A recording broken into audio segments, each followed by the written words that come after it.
നമസ്കാരം. നിത്യജ്യോതിഷത്തിലേക്ക് എല്ലാ മാന്യ പ്രേക്ഷകർക്കും സ്വാഗതം.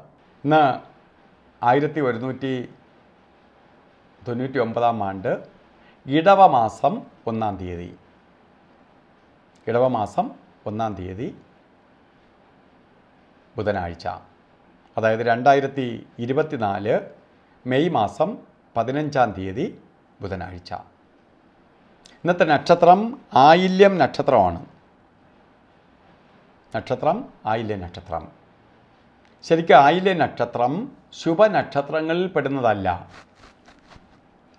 അപ്പോൾ ശുഭനക്ഷത്രമാണോ എന്ന് ചോദിച്ചാൽ ഇന്നത്തെ നക്ഷത്രം ശുഭനക്ഷത്രമല്ല.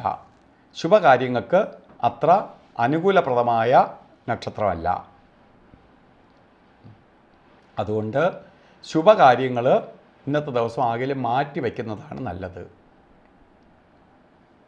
ഇന്ന് ബർത്ത്ഡേ വന്നിട്ടുള്ളവരുടെ ബർത്ത്ഡേക്ക് ഞാൻ കൂടുതൽ പ്രാധാന്യം കൊടുക്കുന്നത് എന്തെന്നാൽ, ഒരു വർഷത്തെ ഫലത്തെയാണ് ബർത്ത്ഡേ കൊണ്ട് ഉദ്ദേശിക്കുന്നത്. വാർഷിക ഫലത്തെയാണ്. ഒരു വർഷം നമുക്ക് എങ്ങനെയായിരിക്കും എന്ന് ചിന്തിക്കുന്നതാണ്.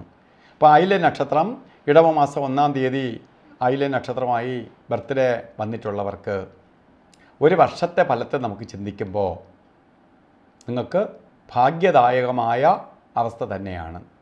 കാരണം ബുധനാഴ്ചയാണ്. ബുധൻ നമ്മളെ പ്രവൃത്തികാരകനാണ്. എല്ലാ പ്രവൃത്തിയെയും സഹായിക്കും. ജോലിയില്ലാത്തവർക്ക് ജോലി കിട്ടും, സാമ്പത്തിക നേട്ടം വരും. ബിസിനസ് വല്ലതും തുടങ്ങാൻ ആഗ്രഹിക്കുന്നവർക്ക് അത് നിങ്ങൾക്ക് നടത്താൻ പറ്റും. പഠിക്കാനായിട്ട് പോകാൻ നിൽക്കുന്നവർ, ദൂരെയൊക്കെ പോയി പഠിക്കണം, എനിക്ക് ഉന്നത വിദ്യാഭ്യാസം ചെയ്യണം, അതിന് കഴിയാതെ നിൽക്കുന്നവർക്ക് അത് സബലീകരിക്കാൻ അനുകൂലപ്രദമായ സമയമാണ്. അതുപോലെ സാമ്പത്തിക പുരോഗതി വന്നു ചേരും. അപ്പോൾ ബർത്ത്ഡേ വന്നിട്ടുള്ളവർക്ക് ഈ ഒരു വർഷത്തെ ഫലത്തെ ചിന്തിക്കുമ്പോൾ വളരെ അനുകൂലപ്രദമാണ് എന്നുള്ളതിന് സംശയം വേണ്ട. ആയില്യ നക്ഷത്രക്കാരനായി വന്ന നിങ്ങൾക്ക് ഭാഗ്യദായകമായ ഒരു വർഷം തന്നെയാണ് പ്രദാനം ചെയ്തു തരിക. ആ ഭാഗ്യത്തിന് ഒരു കുറവും വരാതിരിക്കാൻ വേണ്ടി നിങ്ങൾ എന്ത് ചെയ്യണം? ശ്രീകൃഷ്ണ സ്വാമി ക്ഷേത്രത്തിൽ പോകണം. ഭഗവാന് പാൽപ്പായസം, തുളസിമാല, അർച്ചന ഇവ നടത്തണം. അതുപോലെ മഹാലക്ഷ്മി ക്ഷേത്രത്തിലും പോകണം. ഭഗവതിയുടെ അടുത്ത് പോയി കുങ്കുമാർച്ചന, രക്തപുഷ്പാഞ്ജലിയൊക്കെ നടത്തുക. അപ്പോൾ ഭാഗ്യദായകമായി തീരാൻ വേണ്ടി ഇതൊക്കെ ചെയ്യുന്നതിനൊപ്പം തന്നെ നമ്മൾ വസ്ത്രധാരണത്തിന്, ഇന്ന് ബർത്ത്ഡേ ഒക്കെ വന്നു, ഇന്ന് ഓരോ കാര്യങ്ങൾക്ക് നമുക്ക് പോകണം. അപ്പോൾ നമുക്ക് വസ്ത്രധാരണത്തിന് പ്രാധാന്യം കൊടുക്കുക. പച്ച കളറിലുള്ള വസ്ത്രവും കൂടി നമ്മളെ വസ്ത്രത്തിൻ്റെ ഭാഗമായിട്ട് കരുതുക. പച്ച കളറിലുള്ള വസ്ത്രവും കൂടി ധരിക്കുക. ഇപ്പോൾ പച്ച ഫുള്ളായിട്ട് ഇടണമെന്നല്ല. പാൻറ്റിൻ്റെ ഭാഗമായിട്ടോ ഷർട്ടിൻ്റെ ഭാഗമായിട്ടോ അല്ലെങ്കിൽ അടിവസ്ത്രമായിട്ടോ ഇല്ലെങ്കിൽ ഒരു കർച്ചീപ്പായിട്ടെങ്കിലും ഒരു പച്ച കളറ് തുണി ഉണ്ടാവണം. ഇത് നമ്മളിലേക്ക് ബുധൻ്റെ പോസിറ്റീവ് എനർജി ആഗിരണം ചെയ്യാൻ സഹായിക്കും.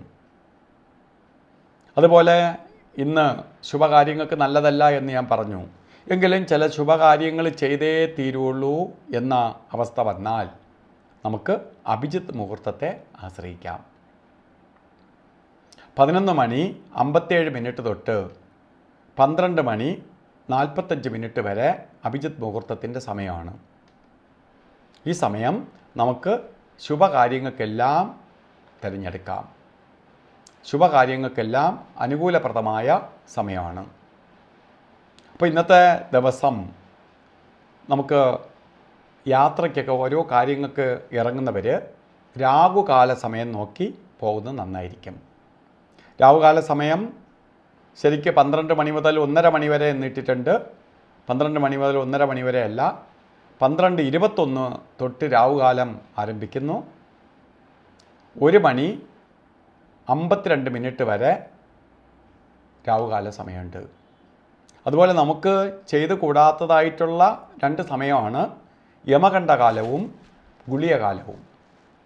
ഇന്ന് ഗുളികകാല സമയം വരുന്നത് 12:21 തൊട്ട് രാഹുകാലം തുടങ്ങുന്നുണ്ടെങ്കിലും ഗുളികകാലം 10:47 തൊട്ട് 12:21 വരെയും യമകണ്ഠകാല സമയം 7:40 മുതൽ 9:14 വരെയാണ്.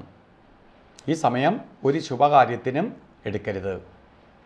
അപ്പോൾ ഇന്ന് ബർത്ത്ഡേ വന്നിട്ടുള്ളവർക്കും അല്ലാത്തവർക്കും ഇന്നത്തെ ദിവസം ഐശ്വര്യപ്രദമായി തീരട്ടെ എന്ന് സർവേശ്വരനോട് പ്രാർത്ഥിച്ചുകൊണ്ട് നിർത്തുന്നു. നന്ദി, നമസ്കാരം.